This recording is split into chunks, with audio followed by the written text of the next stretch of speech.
ഇത് ഇന്റർസി മംഗള എന്നുള്ള വെറൈറ്റിയാണ്. ഇന്റർസി മംഗള എന്ന് പറഞ്ഞാൽ നമുക്ക് പെട്ടെന്ന് കായ്ക്കുന്ന ഏറ്റവും അധികം ആദായം തരുന്ന കവുങ്ങാണ് ഇന്റർസി മംഗള എന്നുള്ള കവുങ്ങ്. അതിൻ്റെ നല്ല തൈകളുണ്ട്, നല്ല ചുവടൊക്കെ നല്ല കനമുള്ള ഇപ്രാവശ്യത്തെ ഒരു 8 മാസമായ തൈയാണ്. ഇഷ്ടംപോലെ തൈകൾ ഇപ്പോൾ ഇവിടെ കിടക്കുന്നത്. നമുക്ക് ആവശ്യക്കാരൻ്റെ വീടുകളിലേക്ക് എവിടെയും ഇപ്പം കേരളത്തിൻ്റെ 14 ജില്ലയിലും ആവശ്യക്കാരൻ്റെ വീടുകളിലേക്ക് നമുക്ക് എത്തിച്ചു കൊടുക്കാൻ വേണ്ടി പറ്റും. കേരളത്തിൻ്റെ 14 ജില്ല, അതുപോലെ തന്നെ നമ്മൾ തമിഴ്നാട്, ആന്ധ്ര, ഇപ്പോൾ കഴിഞ്ഞ ദിവസം ഇപ്പോൾ ആന്ധ്രയ്ക്ക് അയച്ചിട്ടുണ്ടായിരുന്നു. കൊറിയറാണ് അയക്കുന്നത്. ദൂരെയൊക്കെ ആണെങ്കിൽ. അടുത്തൊക്കെ ആണെങ്കിൽ ഇപ്പോൾ കേരളത്തിൻ്റെ അകത്താണെങ്കിൽ പിന്നെ ഒരു 50 തൈൻ്റെ ഓർഡർ വരുമ്പോൾ ഞങ്ങൾ പിന്നെ വണ്ടിയായിട്ട് അയക്കുന്നുണ്ട്. പിന്നെ തമിഴ്നാട്ടിലേക്ക് കൂടുതൽ ഓർഡർ 500 തൈകളൊക്കെ തമിഴ്നാട്ടിൽ എവിടെ വേണമെങ്കിൽ കൊടുക്കാൻ പറ്റും. തമിഴ്നാട്ടിൽ, കർണാടക എവിടെ വേണമെങ്കിൽ കൊടുക്കാൻ വേണ്ടി പറ്റും. നമ്മുടെ ലൊക്കേഷൻ എന്ന് പറയണേ. ലൊക്കേഷൻ എൻ്റെ പിന്നെ നിങ്ങൾ ഇപ്പോൾ ദൂരെ നിന്ന് വരുന്ന ആളെങ്കിൽ പിന്നെ ട്രെയിനിൽ വരികയാണെങ്കിൽ കാസർഗോഡ് റെയിൽവേ സ്റ്റേഷനിൽ ഇറങ്ങിയാൽ പുതിയ ബസ് സ്റ്റാൻഡ് വരിക.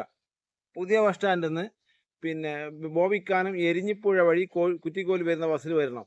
കുറ്റിക്കോൽ വരുന്ന ബസ്സിൽ വന്നിട്ട് നിങ്ങൾ ടിക്കറ്റ് എടുക്കേണ്ട സ്റ്റോപ്പിൻ്റെ പേര് ബേത്തൂർപ്പാറ. എൻ്റെ വീട് കാവുങ്ങാൽ എന്ന് പറഞ്ഞ സ്ഥലത്താണ് എൻ്റെ വീട്. നഴ്സറിയുടെ പേര് സെഞ്ചുറി ആഗ്രോ ഫാം, കുറ്റിക്കോൽ പഞ്ചായത്തിൽ കാവുങ്ങാലിലെ സെഞ്ചുറി ആഗ്രോ ഫാം. കരിയാക്ക, നമ്മുടെ അടുത്ത് ഏതെല്ലാം തരത്തിലുള്ള കവുങ്ങ് തൈകളുള്ളത്? നമ്മുടെ അടുത്തുള്ളത് ഇന്റർസി മംഗള എന്നുള്ള കാസർഗോഡൻ കുളന്നറിയപ്പെടുന്ന ഇന്റർസി മംഗള എന്നുള്ള വെറൈറ്റി ഉണ്ട്. മോഹിത് നഗർ എന്നുള്ള വെറൈറ്റി ഉണ്ട്. കാസർഗോഡൻ തനി നാടൻ കവുങ്ങുണ്ട്.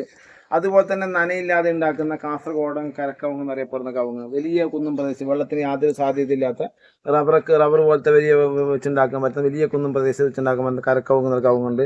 പിന്നെ ഇന്റർ മോഹിത് നഗർ എന്നുള്ള വെറൈറ്റി ഉണ്ട്. ശതമംഗള എന്നുള്ള വെറൈറ്റി ഉണ്ട്. ഈ പിന്നെ രത്നഗിരി എന്നുള്ള വെറൈറ്റി ഉണ്ട്. സുമംഗള എന്നുള്ള വെറൈറ്റി ഉണ്ട്. അങ്ങനെയുള്ള ഒരുപാട് വെറൈറ്റീസ് കവുങ്ങുകൾ നമ്മളെ ഇതൊക്കെ പക്ക റിസൾട്ട് വരുന്ന തൈകളല്ലേ? ഇതൊക്കെ ഇപ്പൊ ഇന്റർമംഗള, ഇന്റർ മോഹിത് നഗർ, ശതമംഗളൊക്കെ 2 വർഷം കൊണ്ട് തന്നെ പൂക്കുല വരാൻ വേണ്ടി സ്റ്റാർട്ട് ചെയ്യുന്നുണ്ട്. നല്ല പരിചരണം കൊടുക്കാൻ പറ്റുവാണെങ്കിൽ 2 വർഷം കൊണ്ട് തന്നെ പൂക്കുല വരുന്നുണ്ട്. നല്ല പരിചരണം എന്ന് പറഞ്ഞാൽ നമ്മൾ നടുമ്പോൾ 2.5 പിന്നെ ഒരു 2.25 മീറ്റർ ദൂരം നടുക. 2.25 മീറ്റർ എന്ന് പറഞ്ഞാൽ ഒരു 9 ഫീറ്റ്. 9 ഫീറ്റ് ഒക്കെ ചില ആൾക്കാർ അടി എന്നൊക്കെ പറയുമ്പോൾ കാലിന്റെ ചവിട്ടിന് അടി എന്നൊക്കെ പറഞ്ഞ് ഇങ്ങനെ വെക്കുന്നുണ്ട്. അതൊന്നും അങ്ങനെ 9 ഫീറ്റ് ഡിസ്റ്റൻസ് വേണം. നിങ്ങൾ എൻ്റെ കുറേ തൈ വിറ്റ് പോകുക എന്നുള്ള മാത്രം ഉദ്ദേശമല്ല, നിങ്ങൾക്കത് നന്നായി വരണം. എൻ്റെ അടുത്ത് തൈ കൊണ്ടുപോയിട്ട് നിങ്ങൾക്കത് നന്നായി വന്നാലേ എനിക്ക് കാര്യമുള്ളൂ. എന്നാൽ നിങ്ങളെ ഫാമിലിയിൽ ഒരുപാട് പേര് പിന്നാലെ അവിടെ കിടക്കുന്നുണ്ട്. അപ്പോൾ അവർക്കൊക്കെ നിങ്ങൾ എന്നെ പരിചയപ്പെടുത്തണമെങ്കിൽ നിങ്ങൾക്ക് നല്ല സാധനം അവിടെ കിട്ടണം. നല്ല സാധനം കിട്ടിക്കഴിഞ്ഞാൽ നിങ്ങൾ എവിടെ നിന്ന് തൈ വേണം, എൻ്റെ അടുത്ത് തൈ നിർബന്ധം എവിടെ നിന്ന് തൈ വാങ്ങിച്ചാൽ ചില ആൾക്കാർ പറയുന്നുണ്ടെന്ന് അറിയാം, പിന്നെ അത് 5 അടിയിൽ കുഴിച്ച് വെച്ചാൽ മതി, 6 അടിയിൽ. ഒരിക്കലും നിങ്ങൾക്കത് ഗുണം പിടിക്കില്ല. നിങ്ങൾ ഒരു കാലത്തും രക്ഷപ്പെടില്ല. എന്നാൽ അത് 9 അടി ഇതിനേക്കാൾ അടുക്കാനേ പാടില്ല. പിന്നെ 8 അടിയിലൊക്കെ വെക്കുന്ന കുഴപ്പം, ഞാനത് 8 അടി എന്ന് പറയുന്നില്ല. എന്നാൽ 8 അടി പോരാ, 9 അടി തന്നെ വേണം. അപ്പം നമുക്ക് അതിൻ്റെ ഇടവേളയായിട്ട് എന്ത് ചെയ്യാൻ പറ്റുന്നതല്ല. ഇപ്പോൾ 9 അടി ഡിസ്റ്റൻസ് നടുകയാണെങ്കിൽ നമുക്കൊരു 4 വർഷമൊക്കെ ആകുമ്പോഴേക്ക് ഇതിൻ്റെ കുരുമുളക് നമുക്ക് ഇത് പിന്നെ കയറ്റി വിടാൻ പറ്റും. അതുപോലെ സെപ്പറേറ്റ് ആയിട്ട് കുരുമുളക് ചെയ്യാൻ പറ്റും. അല്ലെങ്കിൽ നമുക്ക് കാപ്പി ചെടി നട്ടുണ്ടാക്കും, കാപ്പി നട്ടുണ്ടാക്കാൻ പറ്റും. പിന്നെ ഇത് മാംഗോസ്റ്റിൻ തൈ നട്ടുണ്ടാക്കാൻ പറ്റും. പിന്നെ ഇതുണ്ടല്ലോ കൊക്കോ ഒക്കെ നമുക്ക് ഇടവിളയായിട്ട് ഇങ്ങനത്തെ ഒക്കെ ചെയ്യാൻ പറ്റും. ഈ 9 അടി ഡിസ്റ്റൻസ് ചെയ്യുമ്പോൾ നമുക്ക് ഇടവിളയായിട്ടുള്ള കൃഷികളൊക്കെ ചെയ്യാൻ വേണ്ടി പറ്റും. മാംഗോസ്റ്റിൻ, കൊക്കോ ചെയ്യാൻ പറ്റും, കാപ്പി ചെയ്യാൻ പറ്റും. പിന്നെ ഇതൊക്കെ ചെയ്യാൻ പറ്റും നമുക്ക്. ഇത് മോഹിത് നഗറിൻ്റെ തൈകളാണ്. മോഹിത് നഗർ എന്നുള്ള വെറൈറ്റിയാണ്. മോഹിത് നഗറിൻ്റെ കഴിഞ്ഞ ഒരു ഡിസംബറിൽ വിത്ത് പാകി ഉണ്ടാക്കിയാണ്. ഒരു 8 മാസം കഴിഞ്ഞ തൈയാണ്. നമുക്ക് ഈ തൈയൊക്കെ നടുകയാണെങ്കിൽ ഒരു 2.5 വർഷം കൊണ്ടൊക്കെ കായ്ച്ച് കിട്ടിയിട്ടുണ്ട്. നല്ല പരിചരണം കൊടുക്കുമ്പോൾ നമ്മളിപ്പോൾ ഞാനിവിടെ എൻ്റെ നാട്ടിൽ തന്നെ ബന്ധർക്ക് ഏണിയടി എന്ന് പറഞ്ഞ സ്ഥലത്ത് നമ്മൾ കരീം സാദി എന്നുള്ള ഒരാളുണ്ട്. അവർക്ക് കൊടുത്തിട്ട് 2.5 വർഷം കൊണ്ടൊക്കെ അവർ പൂക്കൽ വന്ന് തുടങ്ങിയിട്ടുണ്ട് അവിടെയൊക്കെ. പിന്നെ ഏറ്റവും അധികം ആദായം തരുന്ന പിന്നെ നല്ല ഒരു ഓവൽ ടൈപ്പ്. ഇതിൻ്റെ അടക്കൻ്റെ പ്രത്യേകത നല്ല ഒരു ഓവൽ ടൈപ്പ് ആയിരിക്കും ഇതിൻ്റെ അടക്ക. ഒരു 95-100 പഴുക്കടക്ക, നല്ല സൈസുള്ള പഴുക്കടക്ക ഉണങ്ങിയെടുക്കുമ്പോൾ 1 കിലോ കൊട്ടടക്ക കിട്ടുന്നത്. ഏവറേജ് ഒരു 100 പഴുക്കടക്ക എടുക്കുമ്പോൾ 1 കിലോ കൊട്ടടക്ക കിട്ടുന്ന ഏറ്റവും നല്ല സാധനമാണ്. ഇപ്പോൾ കവുങ്ങുകളിൽ എല്ലാം നല്ല കവുങ്ങ് തന്നെയാണ്. അങ്ങനെ ഒരു മോശം എന്ന് പറയാൻ പറ്റുന്ന ഒരു കവുങ്ങൊന്നുമില്ല. നമ്മൾ പരിചരിക്കുന്ന പോലെ ആയിരിക്കും കാര്യങ്ങളൊക്കെ. ഇപ്പോൾ ഈ ഇന്റർമംഗള അല്ല, ഇത് ഈ മോഹിത് നഗർ, അതുപോലെ തന്നെ കാസർഗോഡൻ തനി നാടൻ, അതുപോലെ തന്നെ രത്നഗിരി, അതുപോലെ തന്നെ കരക്കവുങ്ങ്, ഈ കവുങ്ങൊക്കെ തന്നെ 70-80 വർഷമൊക്കെ നിൽക്കുന്ന കവുങ്ങാണ്. നേരെ മറിച്ച് ഇന്റർമംഗള, അതുപോലെ തന്നെ ഇന്റർ മോഹിത് നഗർ, ശതമംഗലൊക്കെ ആണെങ്കിൽ ഒരു 25 വർഷം 30 വർഷമൊക്കെ ആകുമ്പോൾ അതിൻ്റെ കാലാവധി കഴിഞ്ഞു. മറ്റ് ഈ നാടൻ വെറൈറ്റി ആണെങ്കിൽ 10, 70, 80 വർഷമൊക്കെ കായത്തെ തോട്ടം നമ്മളെ എൻ്റെ വീട്ടു പരിസരത്തിന് ഇപ്പോൾ ഒരു 60 വർഷമൊക്കെ കവുങ്ങുണ്ട്. നമുക്കിത് ഡെലിവറി ഇല്ലേ? ഡെലിവറി കേരളത്തിൻ്റെ 14 ജില്ലയിലും ആവശ്യക്കാരൻ്റെ വീടുകളിലേക്ക് നമുക്ക് സാധനം എത്തിച്ചു കൊടുക്കാൻ വേണ്ടി വരും. അങ്ങനെ ഒരു നിർബന്ധമില്ല. എത്ര തൈ ആണെങ്കിലും നിങ്ങൾ ഒരു മടിയും കാണിക്കേണ്ട. നിങ്ങൾക്ക് ഒരു തൈ ആണെങ്കിൽ പോലും നിങ്ങളുടെ വീട്ടുമുറ്റത്ത്, എന്തുകൊണ്ട് ഞാൻ ഒരു തൈ തരുന്നതെന്നാൽ നിങ്ങളെ വീട്ടുമുറ്റത്ത് അത് ഒരു തൈ 2.5 വർഷം കൊണ്ട് അല്ലെങ്കിൽ 3 വർഷം കൊണ്ട് നിങ്ങളെ വീട്ടിൽ കായ്ച്ച് നന്നായി വരുമ്പോൾ നിങ്ങൾ എന്നെ ഒരിക്കലും മറക്കൂല എന്ന് എനിക്ക് നന്നായി അറിയാം. അതുകൊണ്ടാണ് ഞാൻ ഒരു തൈ പോലും ഒരു തൈ വാങ്ങിച്ച കസ്റ്റമർ എനിക്ക് 1000 തൈൻ്റെ ഓർഡർ വരെ ഒരുപാട് തന്നിട്ടുണ്ട്. 1000 തൈൻ്റെയും 500ൻ്റെയും 2000 തൈൻ്റെ ഒക്കെ ഓർഡർ ഈ 4-5 തൈ കൊടുത്ത എൻ്റെ കസ്റ്റമർ എനിക്ക് തന്നിട്ടുണ്ട്. അപ്പോൾ അവർക്ക് റിസൾട്ടുകളുണ്ട്. അപ്പം ഞാൻ പിന്നെ അതുകൊണ്ടാണ് ഞാൻ ഒരാളെ പോലും ഞാൻ കുറച്ച് കാണുന്നില്ല. നമ്മൾ പിന്നെ എന്നാൽ നമ്മളെ ഭാഗം നമുക്ക് ചെയ്യാനുള്ളത് നമ്മൾ കൃത്യമായി ചെയ്ത് തരും. ഇത് പിന്നെ കാസർഗോഡൻ തനി നാടൻ കവുങ്ങാണ്. കാസർഗോഡൻ ഭാഗങ്ങളിൽ പണ്ട് കാലം മുതലേ കണ്ടുവരുന്ന കവുങ്ങാണ് കാസർഗോഡൻ തനി നാടൻ കവുങ്ങ്. പിന്നെ പ്രതിരോധ ശേഷിയൊക്കെ കൂടിയ കവുങ്ങാണ്. അത്യാവശ്യം കയറിപ്പോകുന്ന കവുങ്ങാണ്. പിന്നെ നമുക്ക് പെട്ടെന്ന് കയറിപ്പോകുന്നതുകൊണ്ട് നമുക്ക് ഈ കുരുമുളകൊക്കെ വെച്ചുണ്ടാക്കാൻ, ബ്ലാക്ക് പേപ്പറൊക്കെ വെച്ചുണ്ടാക്കാൻ പറ്റുന്ന പിന്നെ കവുങ്ങാണ്. അതുമല്ല പ്രതിരോധ ശേഷിക്ക് നല്ല കൂടിയ കവുങ്ങാണ്. ഒരു 100 പഴുക്കടക്കം എടുക്കുമ്പോൾ 1 കിലോ കൊട്ടടക്കം കിട്ടുന്നുണ്ട്. 100 പഴുക്കടക്കം എടുക്കുമ്പോൾ 1 കിലോ കൊട്ടടക്കം കിട്ടുന്ന ഏറ്റവും നല്ല കവുങ്ങാണ് ഈ കാസർഗോഡൻ തനി നാടൻ കവുങ്ങ്. നല്ല പ്രതിരോധ ശേഷി കൂടിയ കവുങ്ങാണ്. ഇത് ഇൻ്റർസി മംഗള എന്നുള്ള വെറൈറ്റിയാണ്. ഇൻ്റർസി മംഗള എന്ന് പറഞ്ഞാൽ നമുക്ക് പെട്ടെന്ന് കായ്ക്കുന്ന ഏറ്റവും അധികം ആദായം തരുന്ന കവുങ്ങാണ് ഇൻ്റർസി മംഗള എന്നുള്ള കവുങ്ങ്. അതിൻ്റെ നല്ല തൈകളുണ്ട്. നല്ല ചുവടക്കം, നല്ല കനമുള്ള ഇപ്രാവശ്യത്തെ ഒരു 8 മാസമായ തൈയാണ്. ഇഷ്ടംപോലെ തൈകൾ ഇപ്പോൾ ഇവിടെ കിടക്കുന്നുണ്ട്. നമുക്ക് ആവശ്യക്കാരൻ്റെ വീടുകളിലേക്ക് എവിടെയും ഇപ്പം കേരളത്തിൻ്റെ 14 ജില്ലയിലും ആവശ്യക്കാരൻ്റെ വീടുകളിലേക്ക് നമുക്ക് എത്തിച്ചു കൊടുക്കാൻ വേണ്ടി പറ്റും. പിന്നെ എത്ര തൈയാലും കുഴപ്പമില്ല. നിങ്ങൾ ഒരു തൈയാണ് ആവശ്യപ്പെടുന്നത്, ഒരു തൈ പോലും നമുക്ക് DTDC ഒരു 50 തൈ ആകുമ്പോൾ ഞങ്ങൾ പിന്നെ വീടുകളിൽ എത്തിക്കുന്നുണ്ട്. ബാക്കി അതിൻ്റെ ചോടെയുള്ളതൊക്കെ DTDC കൊറിയർ വഴിയാണ് അയക്കുന്നത്. അങ്ങനെ ഒരു പിന്നെ ഇതുമില്ല, ഡിമാൻഡുമില്ല. എത്ര എടുക്കണം എന്നൊരു നിർബന്ധമില്ല. എത്ര തൈ വേണമെങ്കിൽ നമുക്ക് എത്തിച്ചേരാൻ പറ്റും. ഈ തൈയൊക്കെ നടുകയാണെങ്കിൽ 2.5 വർഷം കൊണ്ട് തന്നെ പൂക്കിൽ വരുന്ന ഏറ്റവും നല്ല വെറൈറ്റിയാണ് ഈ ഇൻ്റർസി മംഗള എന്നുള്ള വെറൈറ്റി. നല്ല സൂര്യപ്രകാശമൊക്കെ കിട്ടുന്ന സ്ഥലത്തേ നന്നാവും. നല്ല തണലിനൊക്കെ വെച്ച് കഴിഞ്ഞാൽ നന്നാവില്ല. വെയിലുള്ള സ്ഥലത്ത് നട്ട് കഴിഞ്ഞാൽ ആഴ്ചയ്ക്ക് 2 പ്രാവശ്യം നന കൊടുക്കണം. തിങ്കളാഴ്ച നന കൊടുത്തു കഴിഞ്ഞാൽ നമുക്ക് പിന്നെ വ്യാഴാഴ്ച രണ്ടാമതും നന കൊടുക്കണം. അങ്ങനെയാണെങ്കിൽ നമുക്ക് ഏറ്റവും അധികം ആദായം തരുന്ന കവുങ്ങാണ് ഇൻ്റർസി മംഗള എന്നുള്ള വെറൈറ്റി. ഞങ്ങളിപ്പോൾ വെള്ളത്തിൻ്റെ ലഭ്യത പിന്നെ കുറവുകൊണ്ട് ഒരു 8 സ്ഥലത്തേക്ക് ഇതുപോലെ തൈ ഉണ്ടാക്കിയിട്ടുണ്ട്. ഒരു 8ഓളം സ്ഥലത്ത് ഇങ്ങനെ ഉണ്ടാക്കിയിട്ടുണ്ട്. ഏകദേശം ഇപ്രാവശ്യം ഒരു 5 ലക്ഷം തൈയാണ് ഉണ്ടാക്കിയിട്ടുള്ളത്. അതിപ്പോൾ ഏകദേശം ഇനിയിപ്പോൾ ഒരു 1 ലക്ഷത്തിനടുത്ത് തയ്യേ ബാലൻസ് ഉള്ളൂ. എല്ലാം വിറ്റ് കഴിഞ്ഞു. ഇപ്പോൾ ഈ ഇൻ്റർ മോഹിത് നഗറെല്ലാം വിറ്റ് കഴിഞ്ഞു. പിന്നെ ശതമംഗള വിറ്റ് കഴിഞ്ഞു. പിന്നെ അങ്ങനെ കുറേ പിന്നെ ഈ സുമംഗള എന്നുള്ള വെറൈറ്റി ഉണ്ട്, അതും വിറ്റ് കഴിഞ്ഞു. ഇനിയിപ്പോൾ ഉള്ളത് നമ്മളിൽ പിന്നെ ഇൻ്റർ മംഗളുണ്ട്, കാസർഗോഡൻ തനി നാടൻ നനയില്ലാതെ ഉണ്ടാക്കുന്ന കരക്കവുങ്ങ്, പിന്നെ മോഹിത് നഗർ. ഈ വെറൈറ്റിയാണ് ഇപ്പോൾ കയ്യിൽ സ്റ്റോക്ക് ഉള്ളത്. ഇത് നനയില്ലാതെ തന്നെ ഇപ്പോൾ ഈ റബ്ബറൊക്കെ വെട്ടി ഒഴിവാക്കുന്ന ആൾക്കാർക്ക്, ഈ പണിക്കാരെ കിട്ടാത്തതിൻ്റെ എല്ലാം ബുദ്ധിമുട്ടുകൊണ്ട് പിന്നെ റബ്ബറൊക്കെ വെട്ടി ഒഴിവാക്കുന്ന അങ്ങനെയുള്ള സ്ഥലത്ത് നമുക്ക് നനയില്ലാതെ തന്നെ പിന്നെ വലിയ മാൻ പവർ ആവശ്യമില്ലാതെ തന്നെ നമുക്ക് നല്ല രീതിയിൽ വെച്ചുണ്ടാക്കാൻ പറ്റുന്ന കാസർഗോഡൻ കരക്കവുങ്ങ് എന്നറിയപ്പെടുന്ന കവുങ്ങാണ്. അത്യാവശ്യം ചെറിയ തോതിൽ നനയൊക്കെ കൊടുക്കാൻ പറ്റുന്ന സ്ഥലമാണെങ്കിൽ 2.5 വർഷം കൊണ്ട് തന്നെ കായ്ച്ചു കിട്ടിയിട്ടുണ്ട്. ഇവിടെ ഇപ്പോൾ ഞാൻ എൻ്റെ സുഹൃത്തുണ്ട് ഇല്യാസുണ്ട്, അവന് ഞാൻ കൊടുത്തിട്ട് ഇപ്പോൾ ഒരു 1000 തൈ കൊടുത്തതിൽ ഇപ്പോൾ ഒരു ഏകദേശം ഒരു 10-300 തൈൻ്റെ അടുത്ത് കായ്ച്ചു കിട്ടി. 2.5 വർഷം ആയതേ ഉള്ളൂ. അപ്പം പെട്ടെന്ന് കായ്ക്കുന്ന നല്ല റിസൾട്ടുള്ള സാധനമാണ്. ഒരു 10, 70, 80 വർഷം നിൽക്കുന്ന കവുങ്ങാണ് ഈ കാസർഗോഡൻ കരക്കവുങ്ങ് അറിയപ്പെടുന്ന കവുങ്ങ്. അതിൻ്റെ പ്രത്യേകത അത് അടക്ക നല്ല സൈസ് ഉണ്ടാവും, നല്ല കനമുള്ള നല്ല വലിയ അടക്കയാണ്. ഒരു 100 പഴുക്ക അടക്ക ഉണങ്ങിയെടുക്കുമ്പോൾ 1 കിലോ കൊട്ടടക്ക കിട്ടുന്നുണ്ട്. അപ്പോൾ പിന്നെ ഇതിന് പ്രതിരോധ ശേഷിയും കൂടുതലാണ്. പിന്നെ ഇതുപോലത്തെ മഹാകാളിയൊക്കെ പിന്നെ ഈ മംഗളനെ പോലെ അത്ര പെട്ടെന്ന് പിടിക്കുന്നില്ല. അങ്ങനെയുള്ള ഗുണങ്ങളൊക്കെ ഉണ്ട്. നമുക്ക് നനയില്ലെങ്കിലും നല്ല രീതിയിൽ വെച്ചുണ്ടാക്കാൻ പറ്റുന്ന സാധനമാണ് അത്. പിന്നെ എങ്ങനെയാണെന്നാൽ ഇപ്പോൾ നിങ്ങൾക്ക് വെളിയിൽ ആൾക്കാരൊക്കെ ഒരുപാട് വെളിയിലൊക്കെ ഉണ്ട്. വെളിയിൽ എന്നാൽ പിന്നെ വിദേശ രാജ്യങ്ങളിലൊക്കെ ഉണ്ട്. അവർക്കൊക്കെ ഇവിടെ ഭൂമി ഇഷ്ടം പോലെ ഉണ്ട്. അപ്പം നമ്മൾ എന്ത് ചെയ്യാന്ന് പറഞ്ഞാൽ പിന്നെ അങ്ങനെയുള്ള ആൾക്കാർ നമ്മൾ ക്വാണ്ടിറ്റി ചെയ്യുകയാണെങ്കിൽ നമുക്ക് തോട്ടം വെച്ച് ഉണ്ടാക്കി കൊടുക്കാനും പറ്റും. തോട്ടം സെറ്റ് ചെയ്യാൻ പറ്റും. നമ്മൾ തോട്ടം സെറ്റ് ചെയ്ത് കൊടുക്കുന്നുണ്ട്. പിന്നെ അവർ എവിടെയാണെങ്കിൽ, അപ്പോൾ നിങ്ങളിപ്പോൾ തിരുവനന്തപുരത്തോ അല്ലെങ്കിൽ ഇടുക്കിയിലോ അല്ലെങ്കിൽ പിന്നെ കണ്ണൂരോ നിങ്ങൾ എവിടെയാണോ അവിടെ ഞങ്ങൾ വന്ന് കാര്യങ്ങൾ കൃത്യമായി ചെയ്ത് നമുക്ക് എല്ലാ ഡയറക്ഷനും നമുക്ക് ചെയ്ത് കൊടുക്കാൻ പറ്റും. നമുക്ക് തോട്ടം സെറ്റ് ചെയ്ത് കൊടുക്കാം. അത് പിന്നെ ഇത് മാത്രമല്ല, കവുങ്ങെന്നല്ല, തെങ്ങും തോട്ടമാണെങ്കിലും അല്ലെങ്കിൽ ഫലവൃക്ഷങ്ങളുടെ തോട്ടമാണെങ്കിലും ഒക്കെ ഞങ്ങൾ സെറ്റ് ചെയ്ത് തരും. നിങ്ങൾ നാട്ടിൽ നിന്ന് ഇപ്പോൾ 2 വർഷം കഴിഞ്ഞ് വരുമ്പോഴേക്കും നിങ്ങൾക്ക് ഇവിടെ നല്ലൊരു കായ്ക്കുന്ന തോട്ടമാക്കി തരാൻ വേണ്ടി പറ്റും. ഇതിപ്പോൾ നമ്മൾ വന്നിട്ടുള്ളത് ഇപ്പോൾ എൻ്റെ നാട്ടിലെ കാട്ടിപ്പാറ എന്ന് പറഞ്ഞ സ്ഥലത്ത് അൻസാർ ഇസ്ലാം സംഘം എന്ന് പറഞ്ഞിട്ട് ഞങ്ങളൊരു സംഘടനയുണ്ട്. ആ സംഘടനയുണ്ട് 1 ഏക്കർ സ്ഥലത്ത് റബ്ബർ ഉണ്ടായതാണ്. റബ്ബറൊക്കെ വെട്ടി ഒഴിവാക്കിയിട്ട് ഇപ്പോൾ ഞങ്ങൾ കവുങ്ങും തൈ വെച്ചിട്ടുള്ള സ്ഥലത്താണ്. ഇതിൻ്റെ ഇപ്പോൾ ചില ആൾക്കാരെ ചോദിക്കും, ഒരുപാട് സംശയങ്ങൾ. കവുങ്ങും തൈ വെക്കുമ്പോൾ എങ്ങനെ കുഴിക്കണം, എത്ര കുഴി വേണം, എത്ര നീളം വേണം. ഇത് ഈ കുഴി എന്ന് പറഞ്ഞാൽ ഇതിപ്പോൾ ഞങ്ങളിപ്പോൾ 3 ഫീറ്റ് കുഴിച്ചു. 3 ഫീറ്റ് നീളവും വീതി 3 ഫീറ്റ് നീളവും വീതി 3 ഫീറ്റ് 3 ഫീറ്റ് ആഴമുള്ള കുഴി എടുത്തിട്ട് അതിൽ ഒരടി മേൽമണ്ണിട്ട് മൂടി, ഒരടി മണ്ണ് ഇളക്കി വെച്ചാലും മതി. നട്ട് ഇപ്പം നിങ്ങൾ ഇവിടെ തൈ കണ്ടില്ലേ, ഈ നട്ടതിന് ശേഷം ഉണ്ടല്ലോ ഈ തൈ ഇതുപോലെ ഇത് 2 അടി വേണം. നട്ടതിന് ശേഷം 2 അടി വേണം. ഇത് 3 അടി നീളവും വീതിയും. അപ്പോൾ ഇങ്ങനെ ഒരു കുഴി എടുത്ത് നടുകയാണെങ്കിൽ ഈ കവുങ്ങ് എത്ര വർഷം നിന്നാലും 100 വർഷം നിന്നാലും ഇതിൻ്റെ ചുവട്ടിലേക്ക് പിക്കാസോ കൈക്കോട്ടോ കൊണ്ട് നീളം കൂട്ടുക വീതി കൂട്ടുക ഒരു പണിയില്ല. നല്ലതാണ്. നമുക്ക് അതിൻ്റെ പണി ആദ്യം തന്നെ എടുത്തു കഴിഞ്ഞു.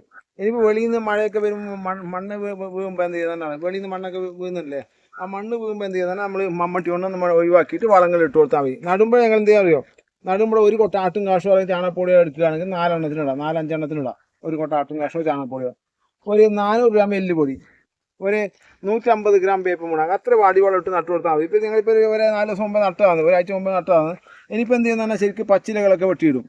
പച്ചിലകൾ ഇനി വെയിൽ വരുമ്പോൾ ഇല്ലേ, നമുക്ക് ഈ തെക്കൻ വെയിലാണ്, തെക്കൻ വെയിൽ ഒരു വെയിൽ മറയും കൂടി കൊടുക്കും ആദ്യത്തെ വർഷം, പിന്നെ വേണമെന്നില്ല.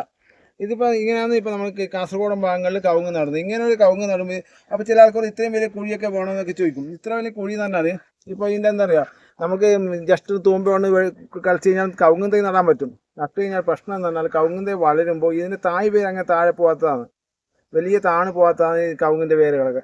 അങ്ങനെ വരുമ്പോൾ എന്ത് ചെയ്യുന്ന പറഞ്ഞാൽ പിന്നെ ഇത് വലിയ കാറ്റൊക്കെ വരുമ്പോൾ കട പുഴകി നഷ്ടപ്പെടാൻ സാധ്യതയുണ്ട്. ഈ കുഴിയാണെങ്കിൽ ഒരു 10 വർഷമാകുമ്പോൾ ഈ കുഴി നികന്നു വരും. അപ്പോൾ ഇതിൻ്റെ ചോട ഏകദേശം ഒരു 3 അടിക്ക് താഴെ ഉണ്ടാവും. എത്ര വലിയ കൊടുങ്കാറ്റ് വന്നു കഴിഞ്ഞാലും നമ്മൾ ഈ കവുങ്ങിൻ്റെ ചോട് പൊരിഞ്ഞു പോയത്, മണ്ടയിൽ നിന്ന് പൊളിഞ്ഞു പോകുന്നതല്ലാണ് പൊരിഞ്ഞു പോയാൽ.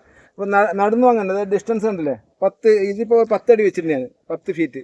10 ഫീറ്റ് വെച്ചാൽ എന്തുകൊണ്ടെന്നാണ് നമുക്ക് ഇടവേളയായിട്ട് നമുക്ക് പിന്നെ മാങ്കോസ്റ്റീനോ അല്ലെങ്കിൽ പിന്നെ ഇതുപോലെ തന്നെ കുരുമുളക് നടാൻ പറ്റും, പിന്നെ അത് അല്ലെങ്കിൽ പിന്നെ കൊക്കോ നടാൻ പറ്റും, അതുപോലെ തന്നെ കാപ്പി ഉണ്ടാക്കാം. അതിന് ഇടവേള നടാൻ വേണ്ടി ഞങ്ങൾ ഈ 10 ഫീറ്റ് ഡിസ്റ്റൻസ് വെച്ചതാണ് ഇപ്പോൾ 1 ഏക്കർ സ്ഥലത്താണ് ഇപ്പോൾ ചെയ്തിട്ടുള്ളത്. ഇതുപോലെ നമുക്ക് തോട്ടം വേറെ ഏത് സൈഡിലും ചെയ്ത് കൊടുത്തൂടെ?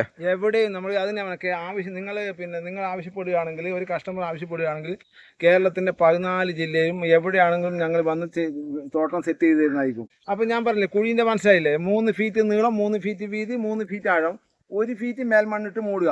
1 ഫീറ്റ് മേൽമണ്ണിട്ട് മൂടി നട്ടതിന് ശേഷം 2 അടി കുഴി വേണം. ആ 2 അടി കുഴി ഒരു 10 വർഷമൊക്കെ ആകുമ്പോൾ ഓട്ടോമാറ്റിക്കായിട്ട് നികന്ന് വരും. അങ്ങനെ നികന്ന് വന്നു കഴിഞ്ഞാൽ ഇനി എത്ര വലിയ കൊടുങ്കാറ്റ് വന്നു കഴിഞ്ഞാൽ കട പുഴകി നഷ്ടപ്പെടില്ല. അതുകൊണ്ടാണ് ഈ കുഴി എടുക്കാൻ വേണ്ടി പറയുന്നത്. ഇത് ഇപ്പോൾ നമ്മൾ പിന്നെ എൻ്റെ സുഹൃത്തുണ്ടല്ലോ, ഇല്യാസ് എന്ന് പറഞ്ഞിട്ടുള്ള സുഹൃത്തുണ്ട്, എൻ്റെ അടൂർ, കാസർഗോഡ് അടൂരുള്ള ഇല്യാസിൻ്റെ തോട്ടത്തിലാണ് നമ്മൾ വന്നിട്ടുള്ളത്. പറഞ്ഞില്ലേ, ഇത് ഏത് പേരിൽ അറിയപ്പെടുന്ന നനയില്ലാതെ ഉണ്ടാക്കുന്ന കാസർഗോഡൻ കരക്കവുങ്ങിൻ്റെ പിന്നെ തോട്ടമാണ്. ഇപ്പം ഇപ്പോൾ ഒരു 3 വർഷമായതേ ഉള്ളൂ. ഇതിപ്പോൾ കായ്ച്ചു തുടങ്ങിയിട്ടുണ്ടോ. ഇതിപ്പോൾ പൂക്കല വന്നിട്ട് ഇപ്പോൾ കായ്ച്ചു. 3 വർഷമാകുമ്പോൾ ഏകദേശം ഹൈറ്റ് ഒക്കെ വരും. 3 വർഷമാകുമ്പോൾ ഈ ഹൈറ്റ് വരും. നമ്മൾ ഇത് വലിയ കുന്നും റബ്ബറൊക്കെ വെട്ടിയ വലിയ കുന്നും പ്രദേശമാണത്. ഈ കുന്നും പ്രദേശത്തിൽ വെച്ചുണ്ടാക്കിയ തോട്ടമാണത്. അപ്പൊ നമ്മളെ ചെറിയ തൈ കൊണ്ട് വെച്ചിട്ടുണ്ടെങ്കിൽ 3 വർഷം മതി നമുക്ക് കായ വരാൻ അല്ലേ? ഈ നനയില്ലാതെ കവുങ്ങിന്റെ പിന്നെ തോട്ടമാണിത്. അപ്പൊ നമുക്ക് പെട്ടെന്ന് തന്നെ കായ്ക്കുന്നുണ്ട്. ഒരു 3-ാം വർഷമൊക്കെ കായ്ച്ചു കിട്ടുന്നുണ്ട്. ഇനി ഇതിന്റെ മേലൊക്കെ സ്റ്റെപ്പ് ആയിട്ട് ഇല്ലേ? ഇതിന്റെ മേലൊക്കെ ഇപ്പൊ അവിടെ പൂക്കലുണ്ട്, അവിടെ ഉണ്ട്, ആ പൂക്കലുണ്ടല്ലേ, ഇവിടെ അതൊക്കെ പൂക്കൽ. ഇപ്പൊ അടുത്ത പാട വരുമ്പോ അതിനൊക്കെ പൂക്കലുണ്ടാവും. ഇതേപോലത്തെ കായ ഇനിയിപ്പോ അടുത്ത സീസണിൽ നല്ല കൂടുതലായിട്ട് കായ ഉണ്ടാവും. ഇതിപ്പോ തുടങ്ങുന്ന ഇവിടുന്ന് അല്ലേ? അവിടുന്ന് തുടങ്ങിയത്. ഇനി ഇവിടെ അങ്ങോട്ട് മേലോട്ട് കായ്ക്കും. അവിടുന്ന് മേലോട്ട് ഇങ്ങനെ കാരിക്കൊണ്ട് പോകും. ഓക്കെ. അപ്പൊ ഇതുപോലത്തെ ചെറിയ തൈകൾ കൊണ്ടുവച്ചിട്ടുണ്ടെങ്കിൽ 3 വർഷം കൊണ്ട് നമുക്ക് ഇങ്ങനെ എന്തായാലും റിസൾട്ട് വരുന്നു. 3 വർഷം കൊണ്ട് തന്നെ നമുക്കിപ്പോ 2 വർഷം കഴിഞ്ഞ് 3 വർഷം ആയിട്ടില്ല. 3 വർഷം ഇപ്പൊ ഒരു 2 മാസം കഴിഞ്ഞാൽ 3 വർഷം ആവും ഇതിലേക്ക്. ഇത് നമ്മളെ നഴ്സറിന്ന് കൊണ്ടുവച്ചതാണോ? ഞാൻ കൊടുത്തതാണ്, നമ്മളെ നഴ്സറിന്ന് കൊടുത്തതാണ്. നനയില്ലാത്ത കവുങ്ങിന്റെ ആ തൈ കാണിച്ചിട്ടുണ്ടായിരുന്നു. ആ തൈ അതുപോലത്തെ തൈ നട്ടതാണ് ഇപ്പൊ. അടിപൊളിയുണ്ട്. ഇത് മാത്രം തന്നെ ചെറിയ തോതിൽ മൂപ്പര് നന കൊടുക്കുന്നത്. 10 ദിവസം ചെറിയ തോതിൽ നന കൊടുക്കേണ്ട ആവശ്യമില്ല. ചെറിയ തോതിൽ നന കൊടുക്കുന്നത്. അത് ഞാൻ പറഞ്ഞു, നനവും കൂടെ കൊടുക്കുകയാണ് പെട്ടെന്ന് കാഴ്ച കിട്ടുന്നുണ്ട്. ഇതിപ്പോ എല്ലാം കാഴ്ച കിട്ടുന്നത് അതൊക്കെ ഉണ്ട്. അവിടെ കാഴ്ച കിട്ടുന്നത് അവിടെ മുകളിലുണ്ട്, പൂക്കല ഉണ്ടല്ലേ, പൂക്കല വന്നിട്ടുണ്ട്. ഇതേപോലൊക്കെ പൂക്കല വരാൻ വേണ്ടി എല്ലാം ഏകദേശം പ്രാവശ്യം എല്ലാം കായ്ക്കുന്നുണ്ട്. ഇതെല്ലാം ഈ പൂക്കലുണ്ട്, അവിടെ പൊങ്ങി വരുന്നുണ്ടല്ലേ. അത് ഇതൊക്കെ കഴിഞ്ഞ പ്രാവശ്യം താഴെ ഉണ്ടല്ലോ, പൂക്കല വന്ന് താഴെ ഉണ്ടല്ലോ. അതിന്റെ ഇതൊക്കെ പിന്നെ കാഴ്ചതാണ്. ഇത് കണ്ടില്ല. ഇതിപ്പോ പിന്നെ 3 വർഷം ആകാൻ പോകുന്നതേ ഉള്ളൂ. ഇവിടെ തന്നെ പൂക്കല വരാൻ വേണ്ടി സ്റ്റാർട്ട് ചെയ്തു. ഇവിടെ നിന്ന് പൂക്കല വരാൻ വേണ്ടി സ്റ്റാർട്ട് ചെയ്ത ഇത് കാസർഗോഡൻ കരക്കവുങ്ങ് തൈ. തൈ കണ്ട് നല്ല ഉഷിരോട് കൂടി നിൽക്കുന്ന ഇവിടെ പിന്നെ വലിയ കുന്നായിരുന്നു അത്. ഈ കുന്നിൽ റബ്ബറായിരുന്നു വെച്ചുണ്ടാക്കിയിട്ടുണ്ടായിരുന്നത്. റബ്ബറിന്റെ തോട്ടത്തിലാണ് ഇപ്പോൾ ഈ നമ്മൾ റബ്ബർ വെട്ടിയിട്ട് ഒഴിവാക്കിയിട്ട് ഇപ്പോൾ റീപ്ലാന്റേഷൻ ചെയ്യാതെ നമ്മൾ ഇത് ചെയ്തത്. നല്ല പിന്നെ കവുങ്ങ് റീപ്ലാന്റേഷൻ ചെയ്തതാണ്. നല്ല ഉഷാറിൽ വരുന്നത്, നല്ല തോട്ടമായി കിട്ടുന്നത്. ഇപ്പം ഈ കവുങ്ങൊക്കെ നോക്കുന്നത് എങ്ങനെയുണ്ട് നോക്കുന്നത്, അടിപൊളി കവുങ്ങല്ലേ. ഇതൊക്കെ എങ്ങനെ ആക്കി വരണം, അതിൻ്റെ പൂക്കുല വന്നത്, പിന്നെ പുതിയ പൂക്കുല വരുന്നുണ്ട് കണ്ടില്ലേ. ഇതൊക്കെ ഇങ്ങനെ വരണമെങ്കിൽ അതുപോലെ നമ്മൾ നല്ല വളങ്ങൾ കൃത്യമായിട്ട് കൊടുത്തിട്ട് ഉണ്ടാക്കിയതാണ്. അടിപൊളി കേട്ടോ. ഒരു 3 വർഷം നമുക്ക് നന്നായി നോക്കണം, എന്നാലേ നമുക്ക് റിസൾട്ട് ഉണ്ടാവും. ഇതിപ്പോ ഞാൻ നാട്ടിലുള്ള വിശ്വസി എന്നുള്ള ജാതിന്റെ നമ്മുടെ പറമ്പിൽ എല്ലാ ഫ്രൂട്ട്സുകളും നട്ടിട്ടുണ്ട്. ഇതിപ്പോ ഇവിടെ റബ്ബറായിരുന്നു മുമ്പ്, റബ്ബറൊക്കെ വെട്ടി ഒഴിവാക്കിയിട്ട് ഇപ്പൊ നമ്മള് പ്ലാവ് ഇത് എല്ലാ വെറൈറ്റി ഫലവൃക്ഷങ്ങൾ നട്ടിട്ടുണ്ട്. അതിൻ്റെ ഒന്നിച്ച് ഈ ജാതി തൈകൾ നട്ടിട്ടുണ്ട്. ഇത് വിശ്വശ്രീ എന്നുള്ള വെറൈറ്റിയാണ്. ഈ വെറൈറ്റിയൊക്കെ നമുക്ക് ഇഷ്ടംപോലെ നല്ല ഒരു 2.5 വർഷം കൊണ്ടൊക്കെ കായ്ക്കുന്ന നല്ല ആദായം തരുന്ന ജാതി തൈയാണ്. നമുക്ക് അവിടെ കേരളത്തിന്റെ 14 ജില്ലയിൽ ആവശ്യക്കാരന്റെ വീടുകളിലേക്ക് എത്തിച്ചു കൊടുക്കാൻ പറ്റും. നല്ല തെറ്റില്ലാത്തൊരു റേറ്റ് തരാൻ പറ്റും. നമുക്ക് വ്യാവസായിക അടിസ്ഥാനം നടന്നുണ്ടെങ്കിൽ 100ഉം 50ഉം എത്ര വേണമെങ്കിൽ എടുക്കാനും പറ്റും. നല്ല തൈയാണ്, വിശ്വശ്രീയുടെ തൈയാണിത്. വിശ്വസിക്കുന്നത് ഇപ്പൊ തന്നെ ഇതിപ്പോ പൂ വരാൻ തുടങ്ങിയിട്ടില്ല. ഇവിടെ പൂ വരാൻ വേണ്ടി തുടങ്ങി. ഇപ്പൊ 2 വർഷം ആകുന്നതേ ഉള്ളൂ. 2 വർഷം ആകുന്നതേ ഉള്ളൂ. ഇതിന്റെ ചെറിയ തൈകൾ നമ്മളത്തില്ലേ? ഇതിന്റെ ചെറിയ തൈകളുണ്ട്. നമുക്ക് നടാൻ പാകത്തിന് ചെറിയ തൈകളുണ്ട്. ഒരടി ഒരു തട്ടായതുണ്ട്, 2 തട്ടായത്, അങ്ങനെ എല്ലാ സൈസും തൈകളുണ്ട്. നമ്മുടെ തൈകളുണ്ട്. ഞാനിപ്പോ ഇവിടെ ഒരുപാട് നട്ടിട്ടുണ്ട്. അങ്ങോട്ടൊക്കെ നട്ടിട്ടുണ്ട്. ഇപ്പൊ ഇതൊക്കെ നമ്മൾ സ്വന്തം നട്ടിട്ടുണ്ട്. അതെല്ലാം ഇപ്പൊ ഇവിടെ ഒരു 2 ഏക്കർ റബ്ബറായിരുന്നു. അതൊക്കെ വെട്ടി ഒഴിവാക്കിയിട്ട് നമ്മൾ ഫലവൃക്ഷങ്ങൾ ഇങ്ങനത്തെ എല്ലാം നട്ടു വെച്ചിട്ടുണ്ട്. എന്തായാലും ഒരു വമ്പ സെറ്റപ്പ് ആക്കി അല്ലേ, വാഴയും ഫ്രൂട്ട്സ് പ്ലാന്റുകളൊക്കെ ആയിട്ട്. അത് ഈ പറഞ്ഞ പോലെ ഞങ്ങൾ എങ്ങനെയാണെന്ന് ഞങ്ങൾ വെറുതെ ഇരിക്കൂല, എന്തെങ്കിലും ഒരു പണിയെടുക്കും. എന്നാല് നമ്മള് രാവിലെ വീട്ടിൽ നിന്ന് ഇറങ്ങി കഴിഞ്ഞാൽ, തുമ്പയെടുത്ത് ഇറങ്ങി കഴിഞ്ഞാൽ എന്തെങ്കിലും കുഴിച്ചോടും, അല്ലെങ്കിൽ എന്തെങ്കിലും ഒരു പണിയെടുക്കും. അതാണ് ഞങ്ങൾ കുഞ്ഞുനാളിലെ അങ്ങനെയാണ് ശീലിച്ചത്. ഞങ്ങൾ പഠിച്ചത് അങ്ങനെയാണ്, ഞങ്ങൾ പഠിപ്പിച്ചതും അങ്ങനെയാണ്. അപ്പോൾ ഞാൻ ഇത്രയും ചെയ്യുന്നത് എന്തുകൊണ്ട് പറഞ്ഞാലുണ്ടല്ലോ, എൻ്റെ വാപ്പ എനിക്ക് കുഞ്ഞുനാളിലെ ഞങ്ങൾ എല്ലാ ആവശ്യത്തിനും വേണ്ടി ഇങ്ങനെ കൂട്ടിക്കൊണ്ട് പോയി കാര്യങ്ങൾ കാണിച്ചുകൊണ്ട്. അപ്പൊ എനിക്ക് എനിക്കൊരു മോളും മകനുമാണ്. അവർ രണ്ടുപേരെയും ഞാൻ എന്താക്കുന്ന പറഞ്ഞാൽ അവർക്ക് ഫ്രീ ഉള്ള സമയത്തൊക്കെ സ്കൂളിലൊക്കെ പോയി കഴിഞ്ഞാൽ, കോളേജൊക്കെ പോയി കഴിഞ്ഞിട്ട് വന്നു കഴിഞ്ഞാൽ ഞാൻ എല്ലാ കാര്യങ്ങൾക്കും അവർക്ക് എല്ലാത്തിനും ഞാൻ എൻ്റെ കൂടെ തന്നെ വിളിച്ചോണ്ട് പോകും. ഞാൻ മകളടക്കം ഞാൻ ഇന്ന് കാണിച്ചു കൊടുക്കും. എല്ലാ കാര്യങ്ങൾക്കും എങ്ങനെയാണ് പുല്ലെടുക്കണം, നടേണ്ടത്, എങ്ങനെയാണ് കുഴിച്ചിടേണ്ടത്, എന്താണ് വളം കൊടുക്കേണ്ടത് എന്നിങ്ങനെ കൃത്യമായിട്ടുള്ള കാര്യങ്ങൾ അവരും പഠിക്കണം എന്ന്. ഒരു ജനറേഷൻ എല്ലാവരും പഠിക്കണം. ഞാൻ എൻ്റെ ബാപ്പാൻ്റെ ഒന്നിച്ച് കൂടെയുണ്ടായപ്പോൾ ഞാനിപ്പോൾ ഈ കാര്യങ്ങളൊക്കെ കൃത്യമായിട്ട് പഠിച്ച് മനസ്സിലാക്കിക്കൊണ്ടാണ് എനിക്കിപ്പോൾ ഇങ്ങനെ ചെയ്യാൻ വേണ്ടി പറ്റിയത്. നമ്മൾ കൃഷി എന്ന് പറഞ്ഞാലുണ്ടല്ലോ, നമ്മൾ സ്വന്തമായിട്ട് അധ്വാനിച്ച് ഉണ്ടാക്കിയിട്ട് കഴിക്കുന്നതിന് ഒരു സുഖം വേറെ തന്നെയാണ്. നമ്മൾ ഈ ഭൂമിൻ്റെ അകത്ത് ഒരു ഗ്യാപ്പ്, ഒരു സ്പേസ് പോലെ ഞാൻ ബാലൻസ് വെച്ചിട്ട് എല്ലാം ഞങ്ങൾ അധ്വാനിച്ച് ഉണ്ടാക്കിയിട്ടുണ്ട്. എല്ലാം ഇത് ഒരുപാട് പേര് എന്നോട് വിളിച്ചു ചോദിക്കുന്ന കാര്യമാണ് ഈ കുള്ളൻ കവുങ്ങ് എന്നുണ്ട്. കുള്ളൻ കവുങ്ങ് തന്നെ ചില ആൾക്കാർ ഇങ്ങനെ വളരാത്ത കവുങ്ങ് എന്നുള്ള വിചാരം. ഇതാണ് ഒറിജിനൽ കുള്ളൻ. ഇത് ഇരഹള്ളി എന്നറിയപ്പെടുന്ന കവുങ്ങാണ്. ഇരഹള്ളി എന്നുള്ള കവുങ്ങാണ് ഇത്. സത്യം പറഞ്ഞാൽ ഒരു 10 വർഷമൊക്കെ ആകുമ്പോൾ ഒരു 6 അടി 7 അടി പൊക്കെ വരും. അത്രയും 10-15 വർഷമൊക്കെ ആകുമ്പോൾ ഒരു 7 അടി പൊക്കെ വരും. ഇത് നമ്മൾ കൊമേഴ്ഷ്യലായിട്ട് വ്യാവസായിക അടിസ്ഥാനത്തിൽ നട്ടുണ്ടാക്കുന്ന കവുങ്ങല്ല. ഇതാണ് വീട്ടുമുറ്റത്ത് ഷോക്ക് വേണ്ടിയിട്ടൊക്കെ ഒരു 4-5 കവുങ്ങൊക്കെ വെക്കാന്നല്ല. ഇപ്പൊ 100 കവുങ്ങ് വെച്ച് കഴിഞ്ഞാൽ ഒരു 4-5 രൂപ അത്യാവശ്യം കായ്ഫലം ഉണ്ടാവും. ഇത് നമുക്ക് വ്യാവസായിക അടിസ്ഥാനത്തിൽ നട്ടുണ്ടാക്കാൻ പറ്റുന്ന കവുങ്ങല്ല ഇരഹള്ളി. ഇത് വീട്ടുമുറ്റത്ത് ഷോക്ക് വേണ്ടി വെക്കുന്ന കവുങ്ങാണ്. ഇത് തീരെ വളരാത്ത കവുങ്ങാണ്. ഇതാണ് ഒറിജിനൽ കുള്ളൻ എന്നറിയപ്പെടുന്ന കവുങ്ങ്. ഇതാണ്. ഇതൊരു 15 വർഷമൊക്കെ ആകുമ്പോൾ ഒരു 7 അടി 8 അടി അങ്ങനെ വരും. ഇതെന്റെ വീട്ടുമുറ്റത്തുള്ള മാംഗോസ്റ്റിന്റെ ചെടിയാണ്. മാംഗോസ്റ്റിൻ കഴിഞ്ഞ വർഷം ഞങ്ങൾക്ക് കായ്ച്ചിട്ടുണ്ടായിരുന്നു. ഇനിയിപ്പോൾ സീസൺ കഴിഞ്ഞില്ലേ, ഇനിയിപ്പോൾ അടുത്ത സീസണിൽ നിറച്ച് കായ്ക്കും. മാംഗോസ്റ്റിന്റെ നല്ല തൈയാണ്. ഇപ്പോൾ നട്ടിലിപ്പോൾ ഒരു 6 വർഷമായി. ചെറിയ തൈ കൊണ്ടുവന്ന് നട്ടതാണ്. ഏറ്റവും ചെറിയ തൈ നട്ടിട്ട് ഇപ്പോൾ 6 വർഷം കഴിഞ്ഞു. ഇപ്രാവശ്യം 6-7 വർഷമായിരുന്നു. ഇപ്രാവശ്യം കായ്ച്ചിട്ടുണ്ടായി, സ്റ്റാർട്ടിങ് ആയിരുന്നു. ഇനിയിപ്പോൾ അടുത്ത വർഷം മുതൽ നല്ല നിറഞ്ഞ് കായ്ക്കും. ഇത് മട്ടോവ എന്നുള്ള തൈയാണ്. മട്ടോവ എന്നുള്ള ഒരു ഫ്രൂട്ട്സിന്റെ തൈയാണ്. ഇതിപ്പോ ഞാനൊരു ചെറിയൊരു ഗ്യാപ്പ് കിട്ടിയപ്പോൾ ഇവിടെ താഴേക്ക് പോകുന്ന റോഡാണ്. ഇതെന്റെ വീട്ടിലേക്ക് കയറുന്ന റോഡാണ്. അപ്പോൾ അങ്ങനെ ഒരു ഗ്യാപ്പ് കിട്ടിയപ്പോൾ ഞാൻ എന്ത് ചെയ്യുന്ന പറഞ്ഞാൽ ഇവിടെ കുഴിച്ചിട്ടു. ഇനിയിപ്പോ ഒരു അടുത്ത വർഷം തന്നെ ഇതിപ്പോ കായ്ക്കും. ഇപ്പൊ അടുത്ത വർഷം നിങ്ങൾ ഈ സമയത്ത് വരികയാണെങ്കിൽ നമുക്ക് ഇന്ന് പഴം എടുക്കാം. അടുത്ത സീസണിൽ എങ്ങനെ ഇത് കായ്ക്കും. നല്ല സൈസിൽ വലിയ മട്ടോവന്റെ വലിയ. ഇപ്പൊ നമ്മൾ ഈ കാണിച്ച മദർ പ്ലാന്റിന്റെ എല്ലാ വെറൈറ്റീസും നമുക്ക് ചെറിയ തൈകളും മീഡിയം സൈസ് തൈകളും വലിയ തൈകളൊക്കെ നമ്മളെ നഴ്സറി സ്റ്റോക്കില്ലേ? നഴ്സറി സ്റ്റോക്ക് ഉണ്ട്. റിസൾട്ട് ഉള്ള സാധനം തരൂ. റിസൾട്ട് ഇല്ലെങ്കിൽ കാശ് മടക്കി തരും. നമ്മൾ പറഞ്ഞ സമയത്ത് അത് റിസൾട്ട് ഇല്ലെങ്കിൽ നിങ്ങൾ എത്രയാണോ എനിക്ക് കാശ് ആ കാശ് തിരിച്ചു തരും. അത്രയും നമുക്ക് ഉറപ്പ് കൊടുക്കുക. അത്ര ധൈര്യമായിട്ട് തരാം. എന്നാ അങ്ങനെ പിന്നെ ഞാൻ പറഞ്ഞില്ല, ഞാൻ അങ്ങനെ ഒരു എങ്ങനെയെങ്കിലും കുറച്ച് കാശ് പെട്ടെന്ന് ഉണ്ടാക്കാൻ വേണ്ടി ഉദ്ദേശിക്കുന്ന ഒരാളല്ല. അതിൻ്റെ ആവശ്യവുമില്ല. എന്ന് പറഞ്ഞാൽ നിങ്ങൾക്ക് റിസൾട്ടുള്ള സാധനം നിങ്ങൾക്ക് ആവശ്യപ്പെടുകയാണെങ്കിൽ നിങ്ങൾക്ക് ഞാൻ അവനെ തോട്ടം ഉണ്ടാക്കി തരാൻ വേണ്ടി പറ്റും. വെറുതെ അങ്ങനെ പിന്നെ കുറച്ച് തൈ തന്നിട്ട് കളം വിടാൻ വേണ്ടി ഉദ്ദേശിക്കുന്നില്ല. നിങ്ങൾക്ക് പിന്നെ നിങ്ങൾ എവിടെയാണ് ആവശ്യപ്പെടുന്നത് അവിടെ നിങ്ങൾക്ക് 1 ഏക്കറോ 2 ഏക്കറോ 1/2 ഏക്കർ എത്ര സ്ഥലമാണ് നിങ്ങൾക്ക് അവിടെ ചെയ്തു തരാൻ വേണ്ടി പറ്റും. ഇഷ്ടംപോലെ ആൾക്കാർ ഇപ്പോൾ വിളിക്കുന്നത് അതുപോലെ ചെയ്യുന്നുണ്ട്. അപ്പോൾ നിങ്ങൾക്കിപ്പോൾ എല്ലായിടത്തും ഇപ്പോൾ എനിക്കിപ്പോൾ അടുത്ത ദിവസം തന്നെ കോട്ടയത്ത് ഒരു 2 ഏക്കർ ചെയ്യാനുണ്ട്. അത് 1 ഏക്കറിൽ കവുങ്ങ് തോട്ടവും 1 ഏക്കറിൽ ഫലവൃക്ഷങ്ങളും അങ്ങനെയാണ് ചെയ്യാൻ വേണ്ടി ഉദ്ദേശിക്കുന്നത്. അപ്പോൾ അവർ പിന്നെ വെളിയിലാണ്. അപ്പോൾ അവരെന്നെ കോൺടാക്ട് ചെയ്ത് കാര്യങ്ങളൊക്കെ വൃത്തിയായിട്ട് പറഞ്ഞു തന്നിട്ടുണ്ട്. അപ്പോൾ ഞങ്ങൾ ഇപ്പോൾ അടുത്ത ആഴ്ച മുതൽ അങ്ങോട്ട് പോയിട്ട് പിന്നെ അവിടെ ചെയ്യാം. അതാണ് ഞാൻ പറഞ്ഞത്. നിങ്ങൾക്ക് പിന്നെ നിങ്ങൾക്ക് റിസൾട്ടുള്ള സാധനങ്ങളാണ് ആവശ്യമുള്ളതെങ്കിൽ ധൈര്യമായിട്ട് വിളിച്ചോളൂ, നമുക്ക് അവിടെ എത്തിച്ചേരാൻ പറ്റും.